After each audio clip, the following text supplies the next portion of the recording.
Olá pessoal, esse aqui é o Perfil Notícias TV, o seu canal de informações e notícias descentralizadas e independente. Olha, alguns inscritos aqui no canal pediram para comentar um pouquinho aquela celeuma ontem no Supremo Tribunal Federal entre o ministro Barroso e o ministro Alexandre de Moraes. E foi um assunto muito importante, foi um fato muito importante que aconteceu no Supremo, porque mostra ali que eles não estão tão alinhados assim. Isso é muito bom. Né? Tribunal, principalmente Tribunal Superior, onde todos os ministros pensam iguais, você acaba tendo aí uma insegurança jurídica e até uma certa forma de manipulação por parte de advogados, lobistas, etc., porque você já sabe qual é o pensamento de todo mundo. Qual foi o caso ali? Três partidos entraram com um processo discutindo aí, alegando a inconstitucionalidade da lei que foi aprovada para as eleições de 2022 em relação às sobras eleitorais. O processo eleitoral brasileiro, principalmente do legislativo, ele é muito complexo. Essa contagem que leva em consideração, contagem de votos, né, que leva em consideração o coeficiente eleitoral, que leva em consideração ali o somatório dos votos, de legenda, do candidato, etc., é muito complexo. E o que acontece? Você tem 3 rodadas. A primeira rodada é tranquila. Você pega ali quem atingiu o coeficiente, vai fazendo aquela conta, e os partidos que vão alcançando o coeficiente eleitoral vai elegendo o deputado, no caso da eleição passada, e no caso desse ano, o vereador. Então, por exemplo, aqui em Conquista para esse ano, estão calculando mais ou menos aí que o coeficiente eleitoral seja de 8 mil votos. Então, se um determinado partido consegue 8 mil votos, ele já elegeu um vereador.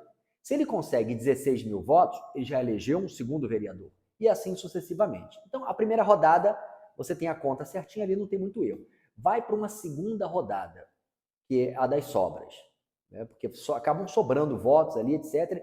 E a discussão que foi, e a questão que foi modificada no pleito passado, é que eles não queriam que deputados que tivessem uma votação abaixo de 20% do coeficiente eleitoral pudessem entrar nessas sobras graças ao voto de legenda, principalmente por conta daqueles candidatos que são chamados candidatos puxadores de voto, como é o caso do Tiririca lá em São Paulo, que tem 1 milhão de votos, etc.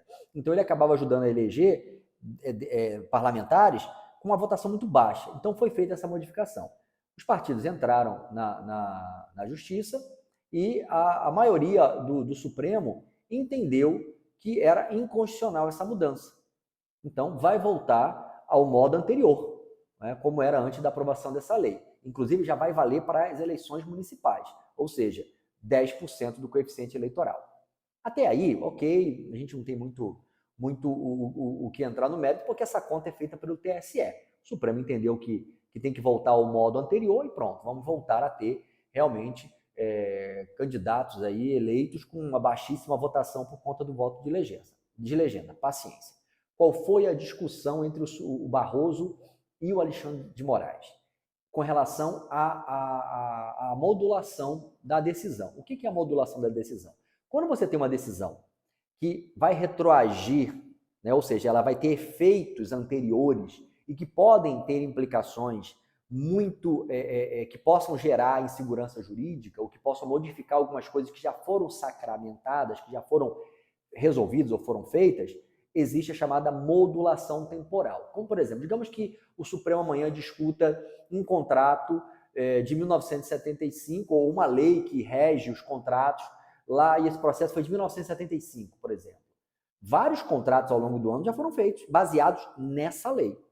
Então, você não pode retroagir até 1975, porque você vai ter um caminhão de insegurança jurídica, um caminhão de problemas, porque centenas, talvez milhares de contratos baseados naquela lei vão ser invalidados. Então, o que o Supremo faz? Olha, vai valer a partir dos últimos 5 anos, vai valer a partir de agora, vai valer a partir dos últimos 3 anos, vai valer a partir daqui a 60 dias, 90 dias. Isso é a chamada modulação. O Alexandre de Moraes, o que ele queria? Ele queria que valesse para o pleito anterior, para a eleição de 2022. Se essa tese do Alexandre de Moraes tivesse sido aprovada, tivesse sido aceita, 7 deputados perderiam os mandatos. A maioria de centro e direita. Coincidência ou não. Então, a maioria votou contra a tese, foi 7-4, salvo engano, contra a tese do Alexandre de Moraes. Então, o que eles disseram? Não, para a eleição passada não vale, vai valer para a eleição desse ano, 2024, de outubro. E na discussão que o Alexandre de Moraes começou a alegar na fala dele, de que o Supremo Tribunal Federal estava chancelando a eleição de deputados que não foram eleitos. E ele está errado.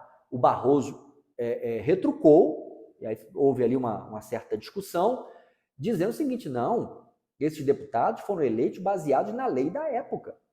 Então, as regras em vigor na época daquela eleição eram aquelas. Então, não tem por que agora o Supremo mudar. Ele tem que mudar daqui para frente. Por quê? Porque a lei foi considerada inconstitucional agora. Então, os efeitos dessa inconstitucionalidade referente a eleições tem que valer daqui para frente. Você imagina o seguinte: imagina se hoje o Supremo entender que uma determinada legislação eleitoral não vale mais. Uma legislação que está vigorando há 20 anos. Vai anular as eleições lá atrás? Vai modificar o pleito de 20 anos atrás? Não vai. Então, a tese do Alexandre de Moraes não faz o menor sentido. A tese do Barroso está correta. E olha que eu não tenho menor apreço pelo Barroso, mas o Barroso está correto. Então, manteve o mandato dos 7 deputados, porque outros 7 entrariam. E aí haveria até uma certa modificação, porque daqui dos 7 que entrariam, que ficaram de fora, 5 são de esquerda. Coincidência ou não estou aqui afirmando nada.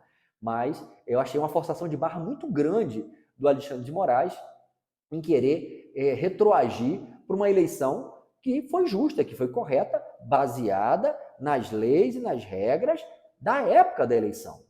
O que está sendo modificado agora não pode valer para trás. Então, o Alexandre de Moraes estava forçando uma barra muito grande e ele ficou meio nervoso ali. Eu não entendi aquele nervoso dele. Geralmente os ministros aceitam a opinião de cada um, aceitam o acordo, o voto de cada um, sem muita bateção de boca. Os ministros, às vezes, tentam até convencer, mas o que o Alexandre de Moraes fez no julgamento de ontem, não, de anteontem, na verdade, foi tentar empurrar a goela abaixo dos seus colegas uma tese que é notadamente furada. Você não precisa nem ser advogado, ou da área jurídica para entender que se retroagisse e tirasse os mandatos desses deputados, seria uma coisa totalmente equivocada e que geraria insegurança jurídica para o futuro, porque colocaria em xeque qualquer eleição. Imagina, agora o Congresso Nacional aprova alguma lei que vai valer para uma determinada eleição, aí um partido ou alguns partidos ou parlamentares entram na justiça entendendo que aquela lei é inconstitucional, por exemplo, ou tem alguma coisa de errada, esse julgamento dura ali 3, 4, 5, 6 anos, 10 anos, um belo dia o Supremo julga, diz que é inconstitucional e retroage para aquele pleito, que já aconteceu, que já foi sacramentado, baseado na lei, não dá. Ou então o Supremo tem que julgar mais rápido, quando for aprovada alguma lei tratando de eleição, o Supremo tem que julgar mais rápido para que a eleição não ocorra sob a dúvida do julgamento. Ou faz assim, que não dá, porque eles são muito lentos, ou aceita-se sempre a tese de que a eleição que foi feita baseada em determinadas regras tem que ser mantida baseada nessas regras, mesmo que essas regras futuramente venham a mudar. Curta, compartilha, se inscreve no canal,